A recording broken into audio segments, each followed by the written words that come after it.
Chers téléspectateurs, bonjour, c'est Marlène Malela. Désormais, suivez votre émission Réalité Plus sur la chaîne Le Peuple est d'abord. L'émission en question va nous aider à analyser des faits sur l'actualité de notre pays, qui est la République démocratique du Congo. Mesdames et messieurs, cette émission Réalité Plus nous donne la possibilité de réagir à travers sa rubrique Mituna Nabiso. Bana ya tiangu, ya lukunga, ya moamba, funa. Ozana likambo ezolekela yo na commune na yo. Émission Oyo Réalité Plus et fungoli ba porte na yango. Na o etali bongo o mai, o courant, ba question na bino e kozabiyano na kati ya émission Oyo à travers cette chaîne Le Peuple. D'abord la chaîne sacrée et panafricaine. Chaque lundi à 20h45 pour la diffusion, mercredi à 17h45 pour la rediffusion, et jeudi 17h45 pour la diffusion, samedi 11h30 pour la rediffusion. Le Peuple est d'abord, la chaîne sacrée et panafricaine. Et voilà, très heureuse de vous savoir nombreux, mesdames et messieurs, devant vos postes et téléviseurs, en train de suivre cette chaîne des informations Le Peuple est d'abord. Mesdames et messieurs, bonsoir chez vous, bienvenue dans cette émission Réalité Plus, votre émission sociopolitique et économique où à chaque fois nous allons pour nous analyse sur l'actualité ya mboka na biso qui est la République démocratique du Congo. Alors comme d'habitude, boyebi bongo ba actualité au vraiment ils allaient booster na kati ya ville à Kinshasa et puis na République démocratique du Congo mobimba ils allaient bongo likambu ya ba élection au tout année électorale 2023 déjà. Donc toyebi ndenge ba biso za kokende ko s'enrôler et puis toyebi ba lakini au vraiment ils allaient ebele mais tout le monde peut pas parti politique et puis ba déclaration commune et salemaki mais après déclaration commune tout le monde peut ba ndeko na biso ya peut perdre bango peut ba se faire violence ba biété ba enrôlement oyo est concerné bango te basengi ba exiger consent seni na consensuel moko pour que ba vanda et puis cour constitutionnel vraiment ezala bongo impartial. Donc bon pour avoir moni été ma seni ezali ko appartenir na parti moko quelconque. Donc ezala vraiment pona ya ndenge longo bente pona musana ngote to ndeni seni emisa melaka et puis to kobeta lisolo ya wetali bongo insécurité dans l'est du pays. Donc il y a on des ali sijo matu ngami ko banda nango zone tampo oyo toyebi nini oyo to o biso to sepela ki ezala apparemment lokola yango te en 23 ndenge bato bazali toujours bambele ezali ko uta na niveau ya est du pays kuna balobi ete apparemment bakomi ko collaborer na ba force régionale auto ebaki ete to pesa bango vraiment espoir bango nde ba meka moi ko temporiser place wana ba meka moi ko contrôler ba des terroristes M23 et puis bato bazali ko ba vraiment ebele to ebite to mitu na ba question nini est-ce que accord oyo idée auto zwaki ya ko vandisa bazon tampo wana pour na contrôle ndenge to kana kiseno ba accord ya Nairobi accord ya Luanda est-ce que zali vraiment idée moko oyo senga ki congolais azwa et bongo ba accord auto zanango na bande ko na biso ba pays ya est. Est-ce que bakor wana esengeli vraiment tozala nango esengeli tozala kana balisanga wana tukobeta lisolo na yango awa nazali bongo na ndeko Ezekiel Nsekelaye o azali bongo un président ya mouvement bleu, donc mouvement citoyen bleu ye tukobeta lisolo na yango ipo azakozala ye mokote azali bongo na ndeko Jagas Jamba o azali bongo cadre ya MLC parti cher ya mwana mboka Jean-Pierre Bemba Ngombo Yugwe. Donc c'est avec eux que tobeta moi lisolo yango ndeko Jagas Mbote na yo Maman Marlène na sepeli ndo silisi bongo koyamba ngai na plateau na yo kosola na bakongomani na etandoike na profiter pe bongo kopesa bakongomani nyonso baza kolanda biso bisika bazali pai bazali mbote na bango ko réaffirmer lisusu ete mboka oyo espoir ezali mingi ba croire na mboka oyo biso ekolo Congo malgré o eza koleka mwa kokoso eza komona na kasi makasi ya na bokasi ya mbula matari nde o eza kosalma tokosala ke mboka na biso ekende liboso po eza déjà na nzela ko kenda liboso. OK, merci beaucoup ndeko Jakas na balo na bebisi kombo makasi te. Ezekiel Tsekelayi, bonne année na yo, bienvenue. Merci. Pour la première fois na année 2023. Merci pareillement Mopanzi Sango Marlène Malela pour l'invitation et marquer la kisi qui est toza considéré. Quand il y a Génération Bleu, pour le mouvement bleu de la Génération Bleu, oh, qui est un vraiment. mouvement citoyen. Désolé. Alors, na PCP meilleur vœu bonne année.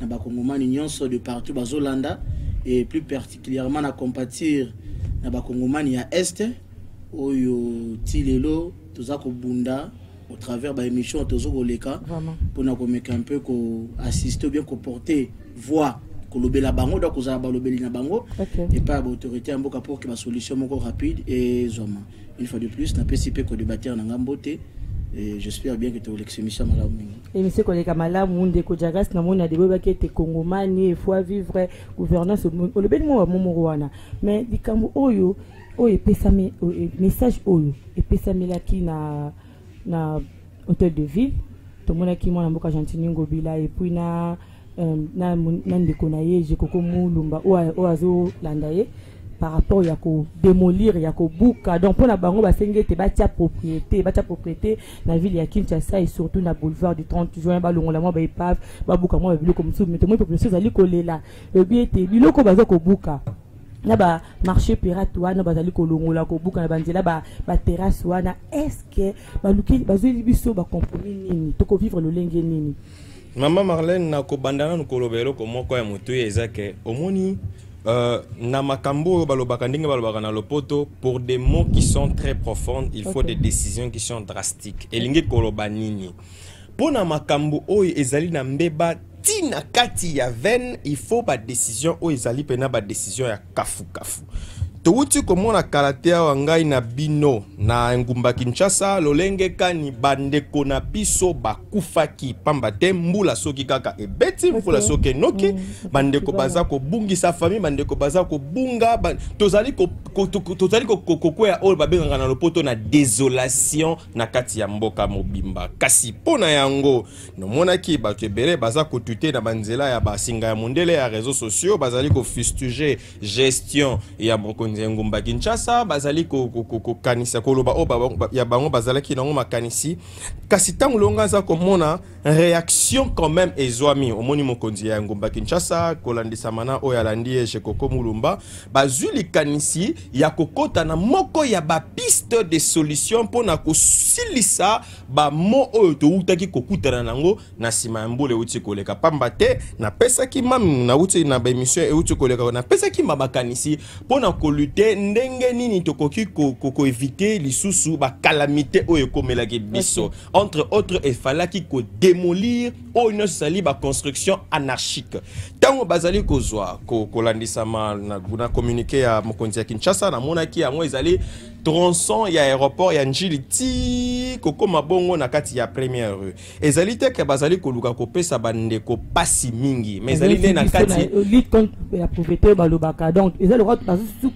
ko kokota biso na kati te ezali baza kokota biso na kati te mama Marlène oyebi même na kati ya bandeko na biso minganga tozalaka soki muto aza malade aza koka déjà pasi kasi batu bakaetonga tonga wana ekosala lisusu pasi koleka kasi pasi wana ezali pona nini pasi wana ezali pona kopesa ye lobiko ya libela pamba te soki botike botubi etonga te akokufa na miso na bino pona inaction nde yango omoni mokonzi ngumba Kinshasa kati na équipe na ya gouvernorat ya ville bazui décision pona koluka te kozongisa batu na mbeba pe pona kotiande ordre omoni na mboka mobimba esengaka kozala na bato bazali na force bazali na autorité ya l'état soki autorité ya mbula matari ezali te nani ya force équipe wana ya Ngobila na Jekoko Mulumba kasi te na mona ki bato nyonso ba o baza ba savant ya république parce que na démolition ko buka ba bien privé ya batu ba se pencher kaka na démolition te omoni tango bazwaka ba bukaka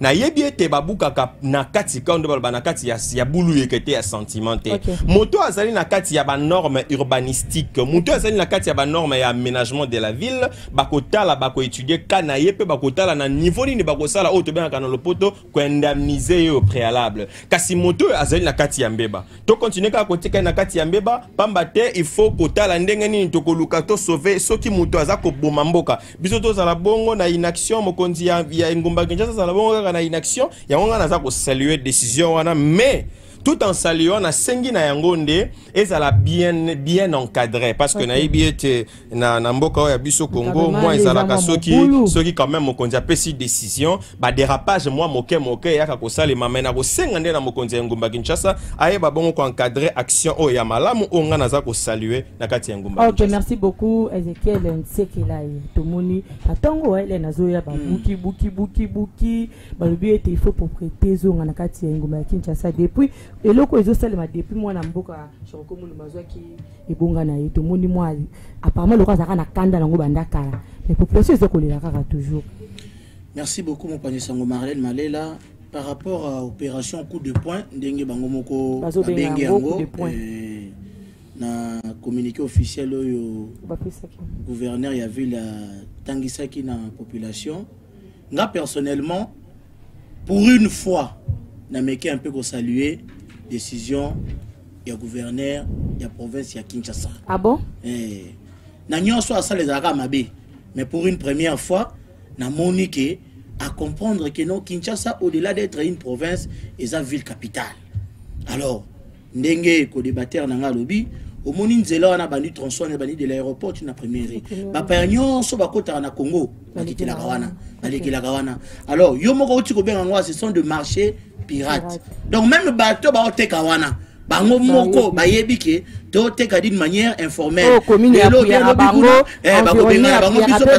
Ba marché zali ba kende ba futa ba taxe na ba frais aux place na kata marché. Ce qui va marcher ça muke gouverneur a vu, je pense qu'il est en décision certainement peut ça prévoir ba ici ka muzu so ko tongela bateau ba marché à sika pour que bateau déjà ba message na babilo ko wana bazanga sika ko chabilo na bamoté. Mais pour la décision elle est bonne seulement si ko onde ba respecter ou ba tia règle ya 3C d'application. Ah ya commander.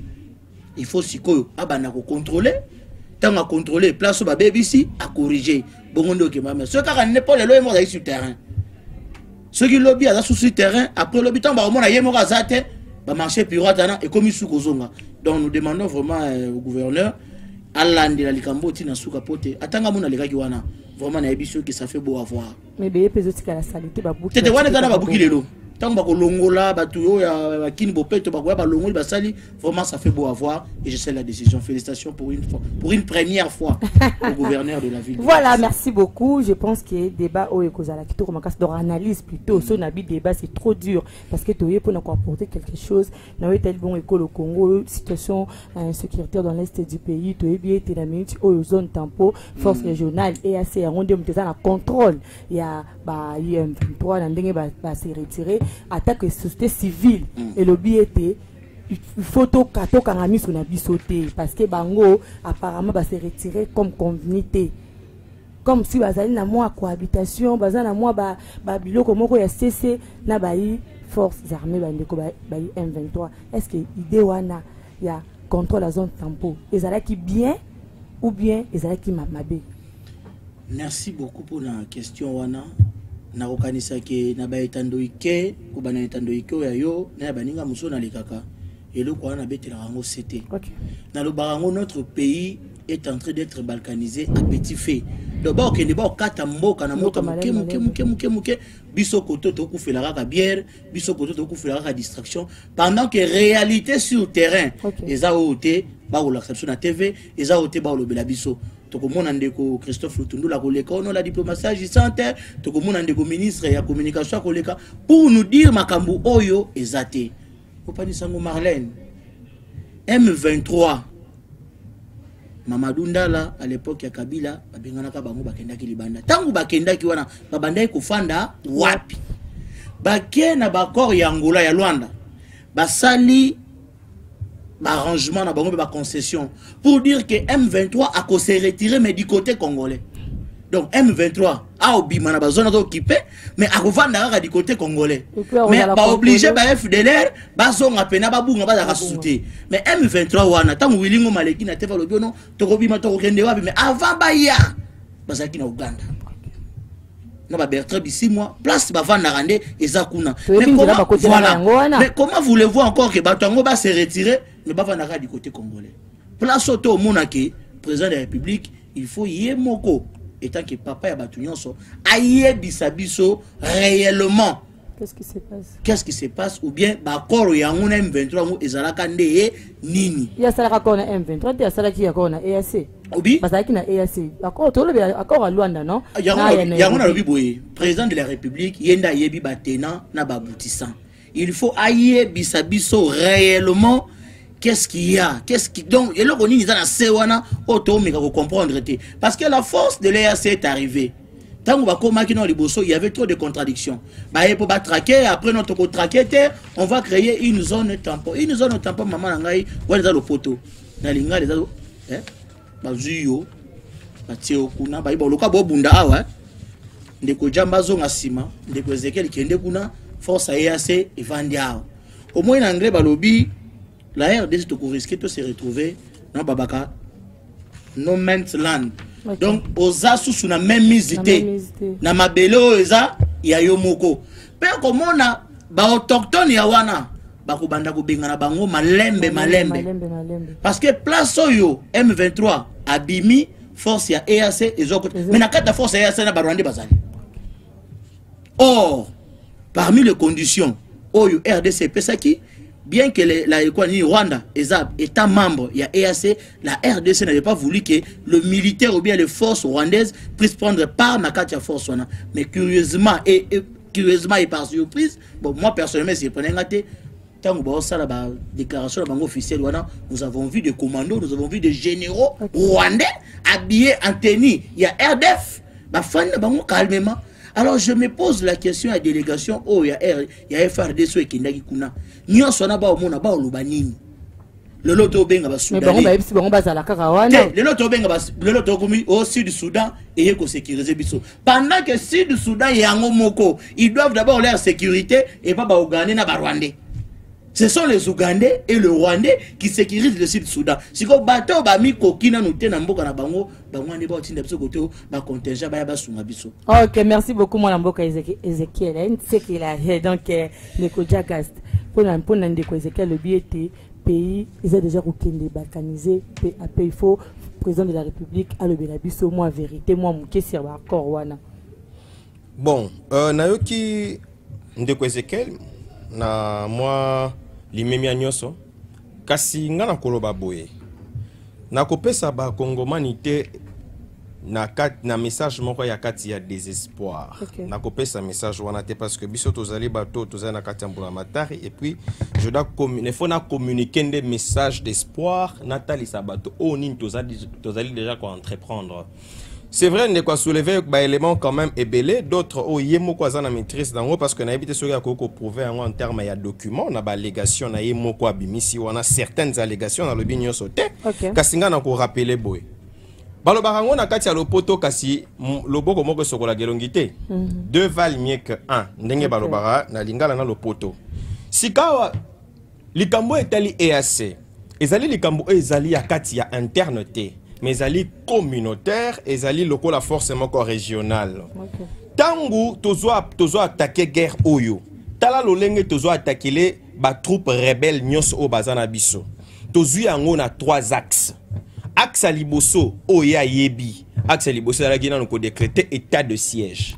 État de siège autodécrété qui na ki bandeko baza ko critiquer tout le reste critique za kamalamu. Mais ngana sepela katang baza ko critiquer boza ko proposer une solution alternative. Mais beaucoup de la kaka stagner na critique alors que besoin avancer. Te token na axe liboso. Ko lever yango après ko tia quoi à la place. Parce que tozala ki na état de siège te. Toyebi o ezalaki kosalema lokola atrocité. État de siège état eza régime exceptionnel ezo bangisa bato baza na katia rôle ya atrocité. Et le but est que to éradiquer une guerre une bonne fois pour toutes parce que état de siège c'est qui le roi na bateau magique boum té. Mais kasi eza système moro exceptionnel oyo na civil na militaire aza au garde-vous aza na katia ya ko kengela c'est-à-dire misu na fungwa mi makasi pona ko kengela o ezali ekolo na ye. A comme le la sinzili ya ekolo. Yami balé.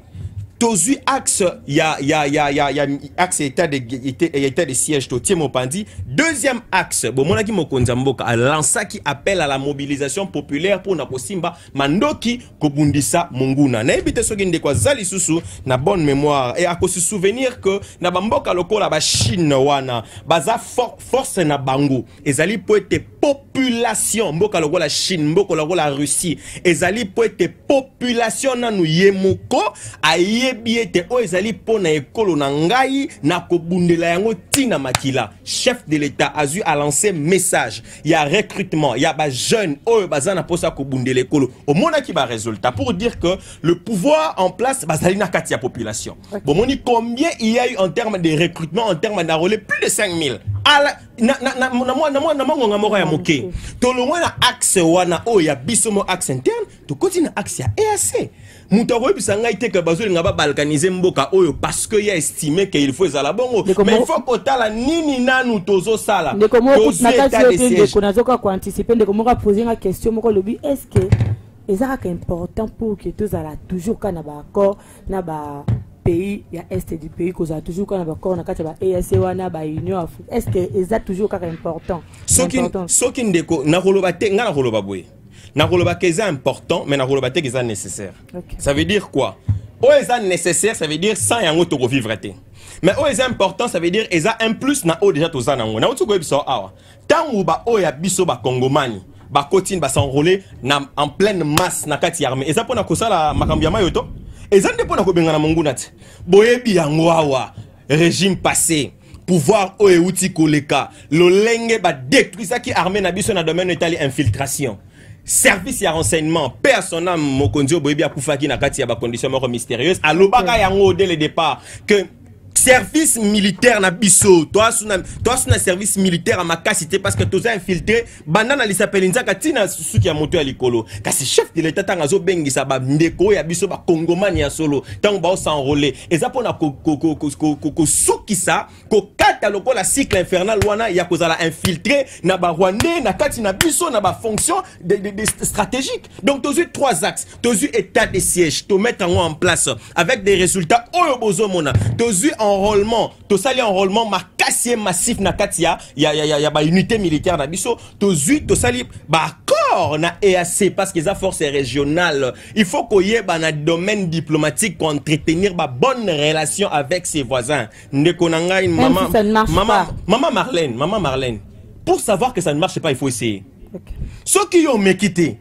Comment serais-tu que ça ne marche pas? Il faut qu'on mette yango moni ba critica qui avant discours ya chef de l'état de l'époque tant azeko bengande ko Kagame frère bazeko critiquer yango. Mais on voulait montrer à la face du monde que botala muto yo ataboye lié bonne foi, ça reste un délinquant, un barbare politique et te prouver yango le sur la face du monde. Bon moni comment est-ce que même la France a pu poser son veto pour Nabiso. Régime à notification ici. Bandeko to bandeko soupçonner le rôle la complicité na ba groupe rebelle bandeko ya MONUSCO basako kenda dans une année et ça ba victoire diplomatique et ça grâce à la diplomatie agissante on de Zoboya mahambu ya EAC et ça likambu ya mayoto te et ça le rôle la force moko ils ont accompagné biso. Ça ne veut pas dire que parce que tous na EAC biso mo tous ma capacité et ça force le rôle moi force moko da point et yé le rôle la ko batisa mais ça te que yangonde kondi biso pour alobe la balkanisation na zo lobe la quand même mais ça trop grave pour la balkanisation. Merci beaucoup Mwanamboka Jagaste Chamba ndeko Ezekiel ndeko lobiate ezato ke na balkanisation te diplomatie agissante oyo ndiko lobela oyo en tout cas yango ndezo sala mo makambo ebele ya kitoko mais ndeko moko ya est to meka ko sola na obiete bino botala ka bo ba ke est ba tarango est ba sala kango boy mais est-ce que ba entrée na biso na bandeko na biso ya libanda tozala bandela combien bandela ngo est-ce que bolandela kango ba route ngo eza vraiment asphalté est-ce que makambo ya kitoko ezali bandela na biso moko na ndiongo peza problème ebele to ebité totala kaka diplomatie be totala pena kawana abiso ki ba yaka na ba kasaité ce qui ba yaka ba côté msto parce que tant mso ba route ezali kitoko ezali bien et puis moi sécurité mais biso kuna na soda ye moko amona ndenga ko sala sécurité parce que azoye ba tenzela nini oyo ko emprunter parce que ba mabulu makambo ezebele. Mopanzi sango na landi ko débattre na ngai jamba ali meme nyonso ninga utai ko ba pe moko atanga landaki ngai. OK. Mais ne oki pasi na motema. Génération bleue nous sommes un mouvement citoyen non partisan. Okay. Parce qu'il y a des mouvements citoyens colorés. Biso oeza malamu, to bengango malamu. Oeza mabe, to bengi mabe. Parce que dans le poto balobi, le mal d'où qu'il vienne, est mal. Ok. Nagozomi sandeko nangai, na époque il y a pouvoir passer. Il y a Mamadou Moustapha Ndala. C'était plus pur qu'au monde à l'élo. Mais on n'avait pas fait recours à l'EAC. Phare d'essai, ma pingo et Abisso, nous avons des généraux, de vaillants soldats. Babimisaki, M23 Wana, on avait oublié ces dossiers Wana et Kendaki na Corbeil. Azongi Sangate pour na Zongi Saye, na ba propos à professeur Mbata, qui a affirmé et confirmé ici, dans un plateau de télé, comme quoi Batouana Bavanda a 11 mois. Ils ont été pris en charge par le gouvernement congolais. Ils ont roulé carrosse, Wilingo maladie et Mbata Anterina Kiango. Pas plus loin, le conseiller, c'est pour la première fois. Tant que Botamara, tu vas nous regarder, c'est Tiale, tu vas nous regarder, mais au moins, il les before à l'objet. Donc, dans la sûr que na place Wana, il n'y a pas de débat. Je me pose la question, ce qui Moussala et Anapi. Et Zanini, je me pose la question. Ministère des Affaires étrangères. Alors, quand on dit que EAC, il faut y avoir État membre EAC. Ceux qui totalent État membre EAC, qui sont les ennemis de la République démocratique du Congo? Il y a le Rwanda, il y a l'Ouganda.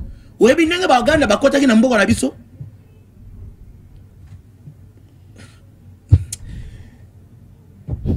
makambo Congo so na bango ya est na yo logo na parce que na yebi ke mokonza mboka batu moko ba commissaire bien propre na bango. Mais oeza année 2023. Avant de continuer, je vais ça c'est message ici je le lance au chef de l'État. En 2023, vous aurez affaire à la population et non aux politiciens qui sillonnent le plateau de télévision. Non. C'est auprès de la population que le chef de l'État ira demander le voir.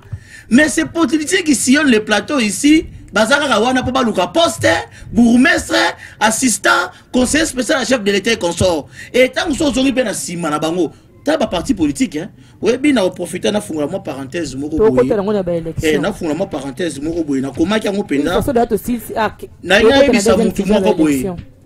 je ne haïs personne. Moi, Ezekiel, ou bien la génération bleue. Mais pour des raisons de sécurité de la RDC, nous avons des gens sur lesquels il faut veto ici, je m'adresse particulièrement à M. Luc Malembe, qui est un infiltré na RDC. Na lobby na yo boye, c'est sur un plateau de télé.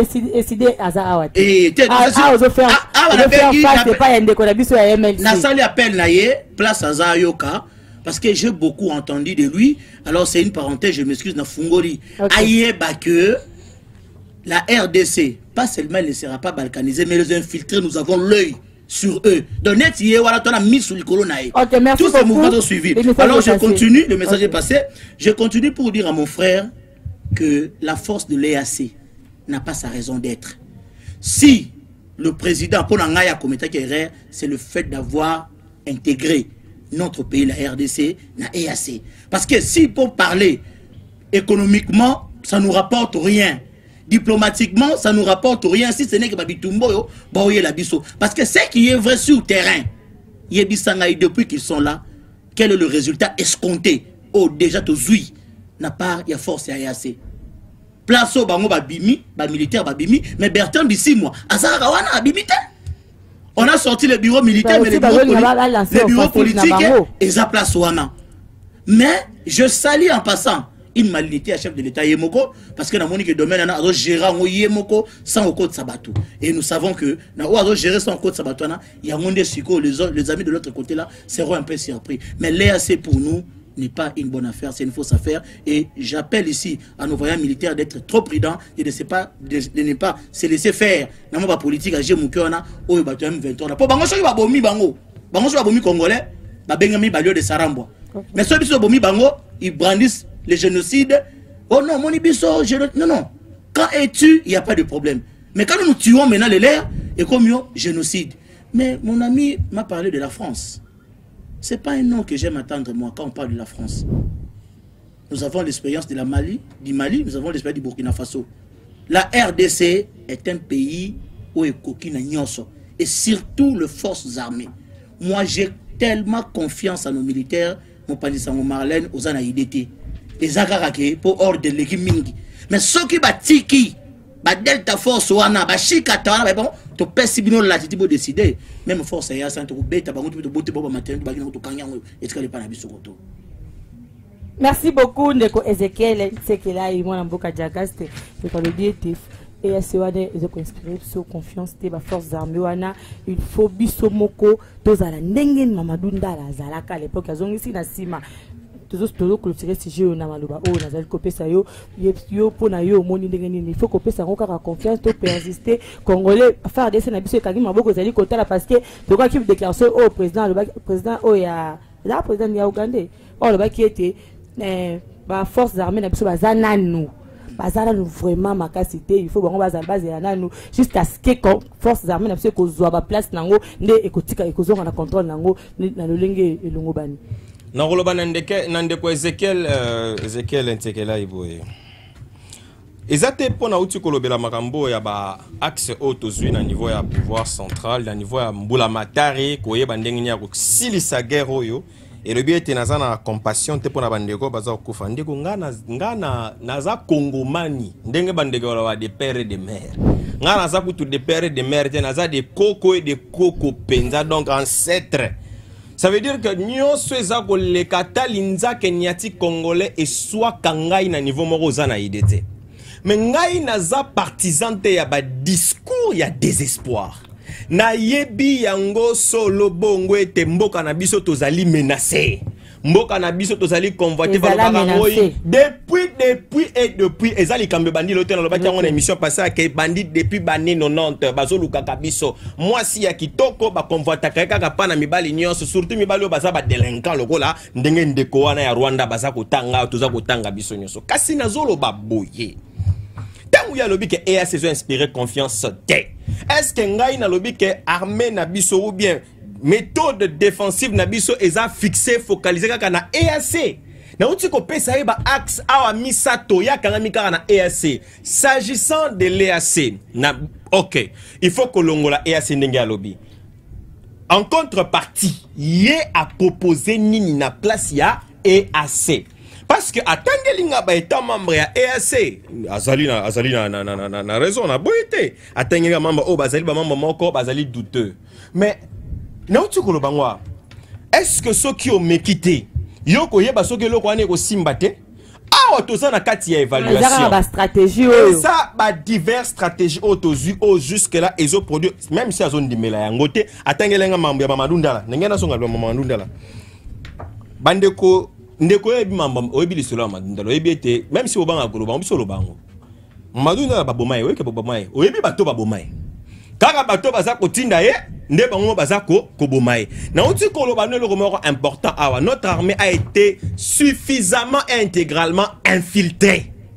Il faut que ceux qui parlent dans le poteau de ceux qui ont exfiltré, ceux qui ont défiltré, ceux qui ont il faut commencer parce que ceux qui ont sali en à niveau interne, nous sommes comme action que bengana bande ko ane ko sala chaotique parce que déjà armée infiltrée wana yo lo baki na kata kiote yo lo baki na kata kiote nam armée infiltrée na Mamadou akoma kitina ndengolobi kolonga guerre ya M23 kasina poser peu question bona Mamadou akoma tinga tangi na 2013 kolonga guerre ya M23 c'est combien de temps il a pris le temps il fallait aussi okoye bisanga ike ezui katan oya mukie oyo parce que jusque là guerre aux Zolobela avant to benga EAC et s'intensifier et ça lui même pas encore 2 ans.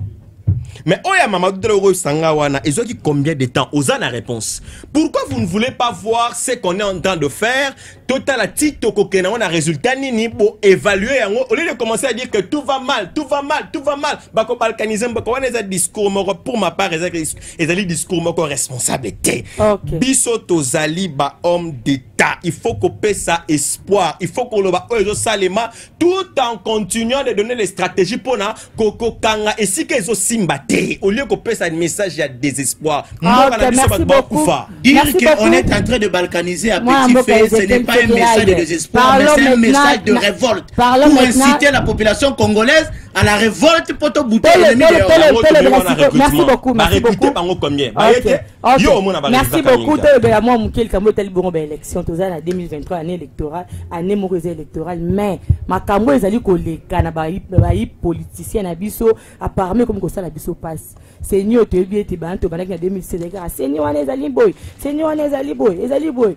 Mais lelo oyo to moni pe susu ba mouvement comme côté là. To moni qui dernièrement qui joue air il y a déclaration commune automatiquement qui moi na mboka Martin Fayulu Mukwege et puis mata pona baki kaka pona yetali bongo seni ba lobel pe cour constitutionnel mais to moni pe bande ka pe perdre bango kutu ba boycotter na possible enrôlement ba biete ba ko s'enrôler te pona nini baza seni oyo zo ko espérer bango confiance te to bete ki lisolo wana ngana yo awa et surtout en ce qui concerne mutu ndeko oyo ozaki na pe perdre bino le biete bino bosbier comme en état opposant mais bon lui était déjà baradia et biso ibe mutute fo na kata ke lokwana biso ibe mutute do bando ibano batundeni ezali na ibisa kiyo ndenge nini critère électoral et fonctionnaka pouvoir azalaka na quota ya 6 membres opposition azana 4 membres société civile azali na 5 pour ba constituer le 15 membres ya CENI. Kasi nalobaki yango awa maman Marlène biso tozali ba homme d'état tangu to bandi na processus normal tozali ko benga bandeko ya opposition boya to solola maye etali maponomi to drasser nzela to tunde ba lobaka te ko tanda tapi pote bandeke to ko tambola kasi bino boza ko boya ko ya to bengi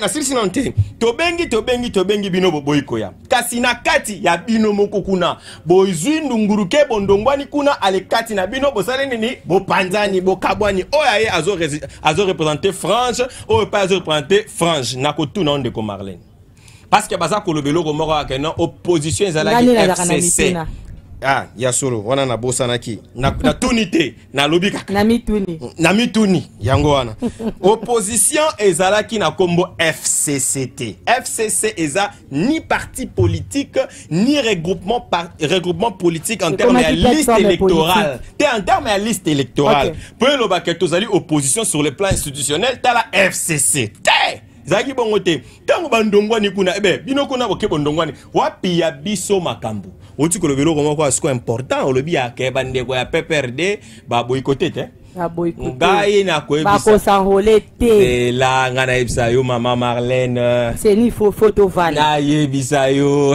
même likambo o baninga so bazo senga yebisa yo maman Marlène omoni soki mutu azana makoki te azape prêter a rolora ba prétexte PPRD na bilani nyopesa na mboko a Congo PPRD tout ça sérieux tout ça honnête PPRD pena websa congolais nini PPRD tala PPRD ne muta créer biso ba kuluna ba lotina na Congo ya PPRD yo ka ba kuluna avant bien qu'à l'époque temps passé to ka lisolo ya ba balado yo ka lisolo ba kuluna machette ko mbena be kiri PPRD enrola ba kuluna PPRD boma ngana ba master ba ninga o PPRD na ba marche ba ngwana ba boma na ba kuluna ba boma na machette PPRD recruta ba kuluna acha ba ngana droit ko lobate te na lobia na lopoto balobakaboye lorsque na lobite ke biso tozana kati ya contexte ya mouton mais na lopoto balobakaboye lorsque la cour du mouton est sale ce n'est pas au cochon de le dire c'est-à-dire quoi même ceux qui yo neti bango pena bango po na ofongo la boîte de Pandora rolela parce que ba tukuto to rolobela ta na plateau te wana ba lo donc baba moi na misablo monsieur Zaki mais na ebisonde que démocratie voilà et maragnon c'est masou et marabatignon c'est yebsanga j'ai même ma main à couper tangelanga 5 personnes au PPRD robi misabo 5 ata 5 te 3 misabo PPRD PPRD tangelanga te moi na mboka Ezekiel Sekelai PPRD le biais était ko s'enrôler malgré moi, la contradiction parce que tout le monde peut dire que constant mutamba pas bimi le but était il faut to kende pour nani bango do bango yé pour na yé azali a kokende na yé akoyokela na yé de koshadari te personne ezali ni Impression nangai eza d'abord il y a regret. Bien que mouvement citoyen, mais comment on a que débatteur nanga a autour na so PPRD azane loko nya ko lobela batu. Ena zongi selae. Atangi FCC. To zongi sela bango union sacrée. Je ne fais pas la défense ya PPRD. Est-ce que union sacrée bazana discours ya ko teka président de la République en 2023? Belé. Au moins loko moko na Congo. Na ko sayote. Soki les ridicules tiwe. Mais bata union sacrée donc bon ngai bango mo bayebi ko plateforme politique na yebi sio boye na yebi sio boye mais na yebi que le président de la République a homme d'état au moment où yambaki ba jeune et c'est logo ngana félicitaki il s'était vraiment comporté en homme d'état pour ba question ezaki ba question triété protocole d'état tangani ba na biloko ba pona batu asa ambité botika ba jeune ba yebi sangai o ezali posé à monter manabango yango monaki gouverneur azwaki mbano na place wana omonaki général Sivano Kasongo azwaki mbano na place wana omonaki ba député yona linga honorable Nembalemba abinga na yebi ke biso tozonga soute na 2023 oh ne me dis pas ça Nembalemba ba gango wana ya mwana boya mukolo ya papa abi na yebi ke na hémicycle on te vandi boye 80 voilà après avoir ba vidéo wa ko na 80% abi 80% ba députés oza tozonga soute mais ils n'ont pas un bilan à vendre. Ils n'ont pas un discours. C'est le fiasco total. Ah bon? Le président de la République s'est fait entourer dans Batumoro. On a habité. C'est le fiasco total en tout et pour tout. Oh. Je te dis, ça n'engage que moi. L'union sacrée n'a pas un discours. Voilà pourquoi le président de la République doit faire recours dans le mouvement citoyen. Il doit recourir à nous. Parce que il a biso ba mouvement citoyen to dépendra te na batumoro fulani on va appeler ça biso mongo to te biso mais biso comme le président l'a fait avec ba jeune biso pe ba mouvement citoyen to ko sangana to ada président de la République c'est lui le garant de la nation aza papa ya batu nyonso aza papa ya opposant aza papa bata pouvoir aza papa ya ba délinquant o ba fulana ba mata ya yene papa na biso. OK, vous comprenez? Ata fala le barne go yene président il te va la distraction. Il a souci à mouton poli. Écoute, mon n'inga qui s'enrôler. Tiens, yoga, qu'on s'enrôler. Moi, je suis contre le PPRD tant qu'on a enrôlement. Vous comprenez? On avait dit que non, Tolingin en 2023, élection est là. Sous toutes ces formes, oh, photo d'engagement bimalogo la magique, oh, le gars Jackson. Parce que l'IDP c'est ça là et le gars. Au moins, tu respecté les échéances électorales, tu respectes que 2023 est une année électorale. Allons-y aux élections, peu importe. Mais seulement je veux encore souligner et insister que l'union sacrée n'a pas un discours. Et surtout pas les MLC. L'union sacrée n'a pas un discours de reconnaître. Dans l'élection, tout le monde peut voir qu'il faut comme plateforme électorale. Est-ce que Bolobé est union sacrée vraiment? Et qu'on accompagne Félix et puis ça y est espoir que le Canada puisse participer en Aïe. C'est peine le moro boy. Ndeko Ezekiel a le bimambwe belé. Mais si quoi c'est peu l'isingaï pour na constater que na ba dire naé tous cela qui peut se confronter na émotion qui na raison. Ndeko lobi union sacrée futulu. Ndeko to bandasko ko tanga ngana ye secteur après secteur. Pour pas ça la carte que olobi o affirmé au sukiwana. Et monsieur za munene maintenant tangara 4.6. 4 éléments clés. Non pas ça. Tu vas dans le lobi na katioté. Yo lobi na katioté. Tokeka na éléments na pèse quelques éléments. Tant au gouvernement na pèse idée à gouvernement Samalu Konde clair. C'était de faire de cet État un État fort, un État prospère, un État solidaire. Les trois axes, il y a gouvernement Sama Lukonde. Et si il y a trois axes, on a 4 éléments. 1. Élément liboso, maximisation des recettes. To quadrupler. To budget à 4 milliards. Oh, certains savants. Oh, bimara savants de la République. Batongi, même intelligent. Na ceux qui 42 millions, je crois. Batongi, alors que comme on a locataire, gouvernement, et Libanda, 4 milliards. Token, on a 16 milliards. 16, Ndeko, 16. Mais par 2 ans. Dans la maximisation des recettes, nous on a fait l'augmentation de réserve et d'échange. Zéla, on le met dans 4 côtés. On le met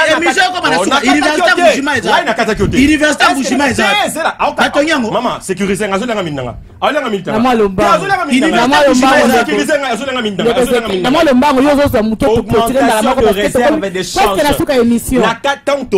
Avant, na 2 ans. Réserve d'échange, comme à 1 milliard, tu te commission à 4 milliards. Dollars de 9 000. Maman, sécurisé. Ndeko,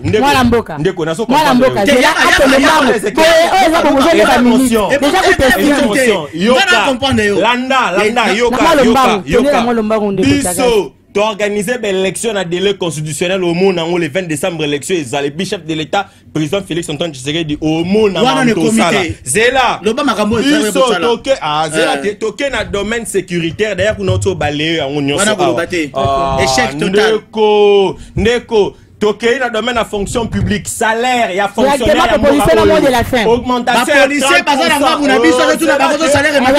à 30%, biso,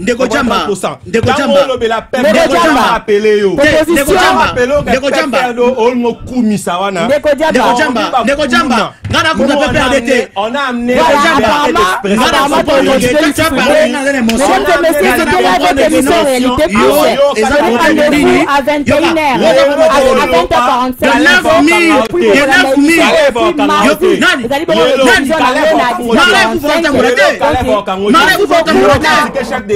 merci beaucoup.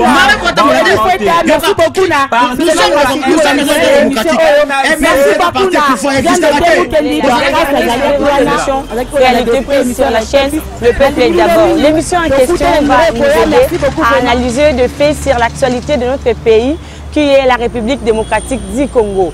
Mesdames et messieurs, cette émission Réalité Plus nous donne la possibilité de réagir à travers sa rubrique.